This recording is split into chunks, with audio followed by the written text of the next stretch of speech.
एका व्यक्तीने मित्राच्या 10 वर्षीय मुलाची अपहरण करून हत्या केल्याची धक्कादायक घटना उरणमधून समोर आली आहे. उरण तालुक्यातील चिर्ले गावात राहणाऱ्या बिंदू राम अजोर वय वर्षे 33 यांनी मोठ्या विश्वासाने आपल्या मुलाला शेजारी राहणाऱ्या कांताराम सीताराम यादव यांच्यासोबत घरी पाठवलं. मात्र पुढे जे घडलं ते अतिशय भयानक होतं. बिंदूराम हे पत्नी आणि एकुलता एक असलेला 10 वर्षांचा मुलगा हर्षसह मडवी यांच्या चाळीत भाड्याने राहतात. मात्र पत्नी गावी गेल्यामुळे मुलगा आणि ते दोघेच घरी होते. बिंदू हे वाहनचालक असल्याने त्यांच्या घरी येण्याच्या वेळा ठरलेल्या नाहीत. त्यामुळे कामासाठी बाहेर पडल्यावर घरात मुलगा एकटाच राहत असल्याने बिंदू मंगळवारी मुलाला सोबतच घेऊन कामावर गेला होता.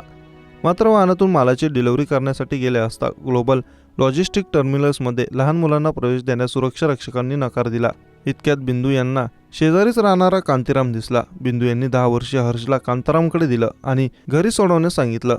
काम झाल्यानंतर हर्ष घरी पोचला का हे पाहण्यासाठी बिंदू यांनी कांतारामला फोन केला. मात्र काहीही प्रतिसाद मिळाला नाही. बिंदू यांनी लगेचच घर गाठलं. मात्र कांताराम आणि हर्ष दोघेही तिथे नव्हते.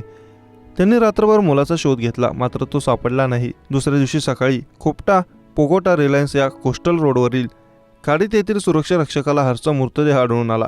त्यांनी लगेचच उरम पोलिसांना माहिती दिली. उरम पोलीस पथकाने घटनास्थळी धाव घेतली. धारदार शस्त्राने हर्ष याचा गळा चिरून हत्या करून मृतदेह खाडीत टाकला असल्याचं आढळून आलं. तांत्रिक मदतीने पोलिसांनी संशयित आरोपी कांतारामला पलायनाच्या तयारीत असतानाच ताब्यात घेतला. चौकशीत जुन्या भांडणाचा राग धरून हर्षची हत्या केली असल्याची कबुली आरोपीने दिली.